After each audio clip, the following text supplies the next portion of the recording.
der Golf Diesel.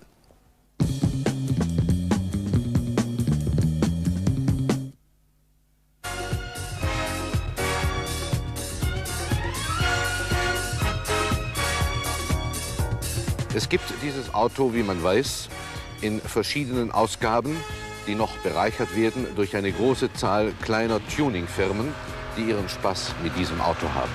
Ganz abgesehen von diesem nicht immer billigen Vergnügen, einem Serienauto noch zusätzlichen Schliff zu verleihen, hat die Firma selbst, in diesem Fall VW, andere Aufgaben zu lösen. Umweltfreundlichkeit und Energieersparnis zählen zu den wichtigsten, und sie allein sind schon Grund genug, sich so, wie es geschehen ist, dem Dieselantrieb zuzuwenden.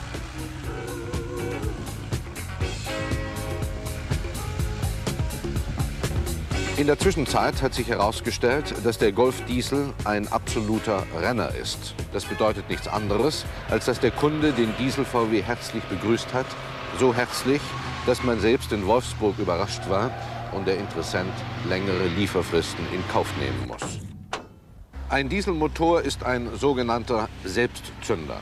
Er arbeitet also ohne Zündanlage, und dieser Umstand ist letzten Endes mit dafür verantwortlich, dass der Motorraum besonders gut aufgeräumt aussieht und neben dieser erfreulichen Optik auch noch bestimmte Wartungsarbeiten einfach zu bewerkstelligen sind. Luftfiltergehäuse aus Leichtmetall. Falls einmal der Tank bis auf den letzten Tropfen leer gefahren wird, so gibt es an diesem Kraftstofffilter noch eine kleine Pumpe, mit der wiederum die Einspritzpumpe entlüftet werden kann. Außerdem hat der Golf Diesel eine größere Batterie und eine schallschluckende Verkleidung unter der Motorhaube. Der 1,5 Liter entwickelt eine Leistung von 50 PS oder 37 Kilowatt. Er erreicht diese Leistung durch eine überdurchschnittlich hohe Drehzahl von 5000 Umdrehungen pro Minute. Die Maschine ist nicht besonders elastisch, aber ihre erstaunliche Drehfreudigkeit lässt im normalen Fahrbetrieb dieses Manko wieder vergessen. Mit anderen Worten, der Drehzahlbegrenzer macht erst bei 5400 Touren zu. Man kann also die einzelnen Gänge enorm weit ausfahren. Das ist mit ein Grund für die respektablen Durchschnitte, die mit dem Golf Diesel gefahren werden können. Dieselmotoren sind grundsätzlich sparsamer als ihre benzingefütterten Kollegen. Sparsamkeit ist heute nicht mehr allein eine Frage individueller Möglichkeiten, sondern vielmehr ein Gebot der Stunde, denn die Energievorräte werden nicht ewig halten. Wenn eine Verbrauchsmessung wirklich stimmen soll, wenn man also exakte Ergebnisse ermitteln will, dann braucht man einige Zusatzgeräte. Wir benutzen zum Beispiel diesen Außentank. Er ist direkt mit der Einspritzpumpe verbunden. Und dann haben wir noch ein sogenanntes Teillastgerät. Das ist hier angebracht. Dieses Teillastgerät versetzt uns in die Lage, in bestimmten Geschwindigkeitsbereichen ganz genaue Messwerte festzustellen und sofort abzulesen. Um es kurz zu machen, die Zahlen sind erstaunlich. Auf der Autobahn werden bei einem Durchschnitt von 110 Kilometern pro Stunde 8 Liter verbraucht.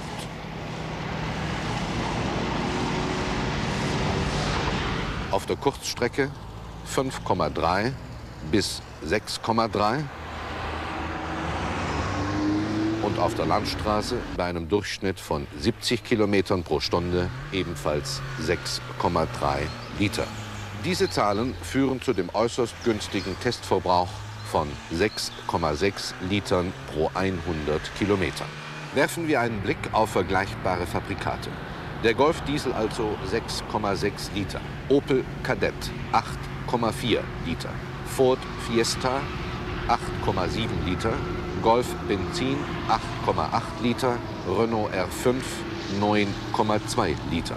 Mit einem Testverbrauch von 6,6 Litern ist der Golf Diesel das sparsamste Auto der Welt. Eine Tankfüllung reicht immerhin für rund 680 Kilometer.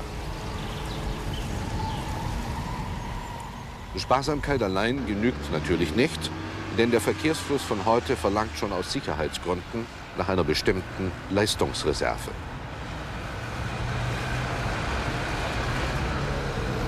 Erinnern wir uns, der Golf Diesel hat 50 PS Und diese 50 PS haben es wiederum mit etwas über 800 Kilogramm Gewicht zu tun.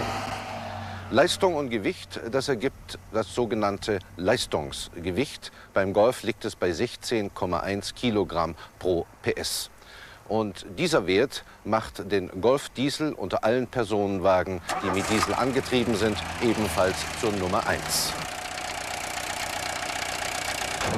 Beschleunigungsmessung von 0 auf 100. Der Golf Diesel lässt die üblichen Merkmale dieser Antriebsart wie Behäbigkeit, mangelnde Drehfreude und die daraus resultierende gemächliche Gangart vergessen. Der Kleine erreicht die Marke 100 spritzig und lebendig nach 19,8 Sekunden. Im Vergleich Golf Benzin 19,6 Sekunden, Ford Fiesta ebenfalls 19,6, Golf Diesel 19,8, Renault R5 20,3, Opel Kadett 20,5. Höchstgeschwindigkeit 140,5, wobei der Golf Diesel auch an Autobahnsteigungen kräftig mitmischt, wie man überhaupt als weiteres erstaunliches Resultat feststellen kann, dass sich der VW Diesel im allgemeinen Fahrbetrieb genauso benimmt wie seine Benzinkollegen aus der gleichen Familie. Im Übrigen ist das Auto unverändert geblieben, gleiche Karosserie, gleiches Fahrgestell. Für den Bereich der Fahrsicherheit hat man sich einer Fülle vernünftiger Erkenntnisse bedient, mit dem Resultat, dass der frontangetriebene Wagen schnelle Kurvenfachten spielerisch meistert und ein erstklassiges Fahrverhalten an den Tag legt. Das ist ein wesentlicher Beitrag zur Sicherheit. Schließlich ist es noch gelungen, dem Golf einen in dieser Kategorie beispielhaften Komfort mit auf den Weg zu geben. Die Funktionalität dieses VW endet also keineswegs in äußerlichen Details, sondern sie wird dort fortgesetzt, wo sie für den Fahrer am wichtigsten ist. So lässt sich der Diesel von kräftigen Seitenwindböen nur unwesentlich beeinflussen. Die Windmaschine bläst im 100-Kilometer-Tempo Luft im rechten Winkel zur Fahrbahn. Wagengeschwindigkeit ebenfalls 100 Kilometer pro Stunde. Es wird nicht gegengelenkt. Der Golf weicht nur 1,90 Meter vom Geradeauskurs ab.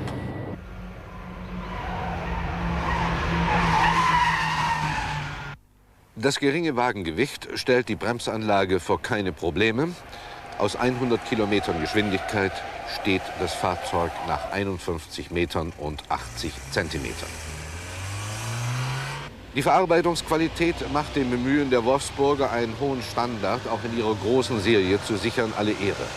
Die üblichen Anfangsschwierigkeiten sind längst Geschichte. Der Golf ist auch in dieser Beziehung eine runde Sache. Kältetest minus 15 Grad. Die Arbeitsweise des Dieselmotors macht das sogenannte Vorglühen notwendig, je nach Temperatur bis zu 20 Sekunden. Dann startet die Maschine einwandfrei. Das Vorglühen wird nur notwendig, wenn der Motor unter 8 bis 10 Grad plus abgekühlt ist. Ansonsten unterscheidet sich der Golf Diesel auch in diesem Punkt nicht vom Benzinmotor. Die Wolfsburger haben da eine sehr vernünftige Lösung gefunden.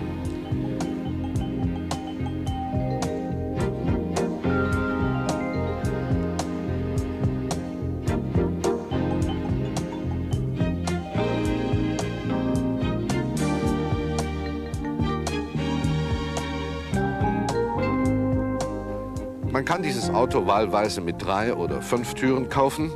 Instrumentierung, Platz- und Raumangebot, also auch der Kofferraum, zählen in dieser Kategorie immer noch zur Gruppe der Erstklassigen. Darunter fallen auch ein insgesamt hervorragender Bedienungskomfort und außerdem eine zufriedenstellende Handlichkeit. Wendekreis 10,50 Meter. Die Geräuschmessung im Innenraum bei einem Tempo von 100 ergibt 74 dBA, ein Wert, der in Zahlen das Gefühl bestätigt, dass es sich beim Golf Diesel um ein angenehm leises Auto handelt.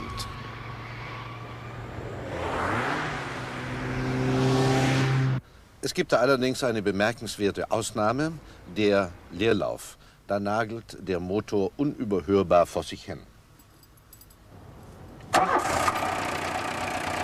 Das klingt so, ist allerdings, wie ich meine, bestenfalls ein Schönheitsfehler, gemessen an den anderen erstaunlichen Eigenschaften, die dieser kleine Diesel offeriert.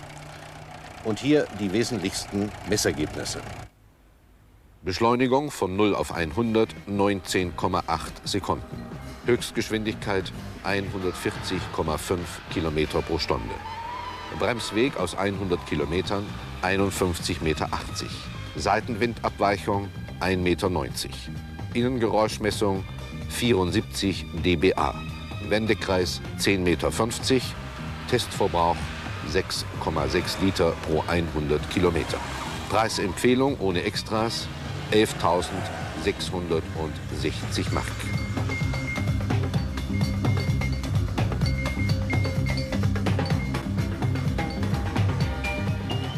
Der Golf Diesel tritt gegen harte Konkurrenz an. Es gilt, die Frage zu beantworten, ob der hohe Preisunterschied zur Benzinversion, nämlich 1410 Mark mehr, den Kauf rechtfertigt. Bei den heutigen Unterschieden zwischen Benzin- und Dieselkosten in der Bundesrepublik macht sich die Betriebsstoffersparnis erst ab ca. 50.000 Kilometern Fahrstrecke bemerkbar. Andererseits wird auch der Golf Diesel die spezifischen Vorzüge dieser Antriebsart ins Feld führen können. Lange Lebensdauer und damit hoher Wiederverkaufswert.